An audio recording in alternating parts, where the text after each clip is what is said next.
नमस्कार, youth connecting India में आपका स्वागत है। कर्नाटक के स्कूलों कॉलेजों में यूनिफॉर्म को जरूरी किया गया तो बवाल हो गया। पूरे देश में इस बात की चर्चा शुरू हो गई। धीरे धीरे इस चर्चा ने सरहद की सीमाएं लांघी और अब दुनिया के वो मुल्क भी हिजाब के समर्थन में खड़े होकर भारत का विरोध करने लगे हैं, जिस देश में पहले से ही महिलाओं के बुर्का और हिजाब पहनने पर प्रतिबंध है। कर्नाटक में हिजाब को लेकर विवाद नया नहीं है। यहाँ पहले भी ऐसी कई घटनाएं सामने आई हैं। रिपोर्ट्स के मुताबिक 2009 में बंटवाल में एसवीएस कॉलेज में ऐसा मामला सामने आया था। उसके बाद 2016 में बेल्लारे के डॉक्टर शिवराम करांत सरकारी कॉलेज में भी हिजाब को लेकर विवाद। उसी साल श्रीनिवास कॉलेज में भी विवाद हुआ था। 2018 में भी सेंट एग्नेस कॉलेज में बवाल हुआ था। जैसा आज उडुपी में हो रहा है, वैसा ही बेल्लारे में हुआ था। उस समय कई छात्रों ने हिजाब पर प्रतिबंध लगाने की मांग को लेकर भगवा गमछा पहनकर प्रदर्शन किया था। मतलब साफ है कि ये विवाद नया नहीं है, लेकिन इस पर सियासत नई जरूर है।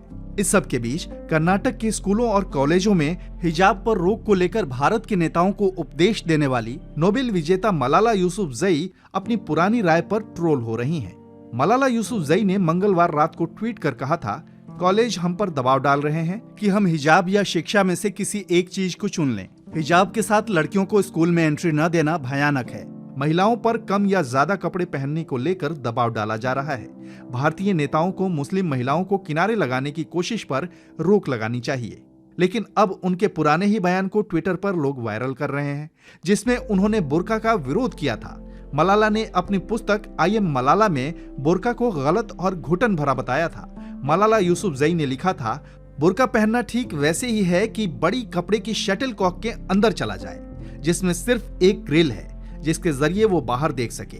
वहीं गर्मी के दिनों में ये एक अवन की तरह हो जाता है।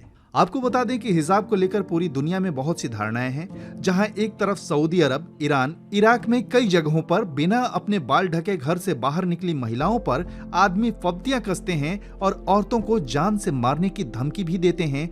वहीं यूरोप के बहुत से देशों में इसे पहनने पर बैन लगा हुआ है। इसमें कई मुस्लिम मुल्क भी शामिल हैं। डेनमार्क के प्रधानमंत्री के अनुसार उनके देश में कोई भी महिला अपना पूरा चेहरा ढककर पब्लिक में नहीं घूम सकती है। रूस ने 2012 में स्कूलों में हिजाब पर प्रतिबंध लगाया था, जिसके बाद ये मामला वहां की सुप्रीम कोर्ट में पहुंच गया और कोर्ट ने भी सरकार के फैसले को सही ठहराया। शी जिनपिंग सरकार ने भी स्कूलों में हिजाब पर प्रतिबंध लगाया हुआ है। चीन में धार्मिकता को परिभाषित करने वाले पहनावे के साथ स्कूली और सरकारी कार्यालयों में एंट्री नहीं है। इसी तरह Belgium, Netherland, Bulgaria, Germany, Canada ऐसे देश हैं जहां हिजाब या चेहरा ढकने पर प्रतिबंध है। अगर मुस्लिम देशों की बात की जाए तो सीरिया और इजिप्ट जैसे देशों के विश्वविद्यालयों में पूरा चेहरा ढकने पर प्रतिबंध लगा है। कोसोवो में लड़कियां हिजाब पहनकर स्कूल नहीं जा सकती। इसके अलावा ट्यूनीशिया, मोरक्को, अजरबैजान, लेबनान और सीरिया जैसे देशों में हिजाब को लेकर कड़े नियम बनाए गए हैं। पाकिस्तान को ये सब नहीं दिखता, लेकिन पाकिस्तान भारत के मामले में टांग अड़ाने के लिए आमादा रहता है। पाकिस्तान की मीडिया को भारत से जुड़ी खबरें खूब चटकारे लेकर पढ़ने की आदत पड़ी है। मलाला जैसी एक्टिविस्ट बहुसंख्यक होकर भी अपने देश में सुरक्षित नहीं है, लेकिन उसे भारत के अल्पसंख्यक खतरे में नजर आ रहे हैं। कर्नाटक हिजाब विवाद मामले पर पाकिस्तान की बौखलाहट देखिए। इस्लामाबाद में भारतीय राजनयिक को सम्मन भेजा गया है। साथ ही कहा गया है कि कर्नाटक में मुस्लिम छात्राओं को हिजाब पहनने से रोकना निंदनीय है। गुरुवार को डेली पाकिस्तान में छपी रिपोर्ट की माने तो भारत के राजनयिक से अपील की गई है कि वे भारत सरकार को हिजाब विरोधी कैंपेन के प्रति पाकिस्तान की गंभीरता को बताएं, कहा गया है। इससे पहले पाकिस्तान के मंत्रियों शाह महमूद कुरैशी और चौधरी फवाद हुसैन ने हिजाब विवाद पर भारत की आलोचना की थी, जिसका केंद्र में अल्पसंख्यक मामलों के मंत्री मुख्तार अब्बास नकवी करारा जवाब दे चुके हैं। इनके बारे में हम ये कहना चाहेंगे कि मलाला कोई हमला पाकिस्तान में हुआ, उसको वहां पर पढ़ना पड़ा।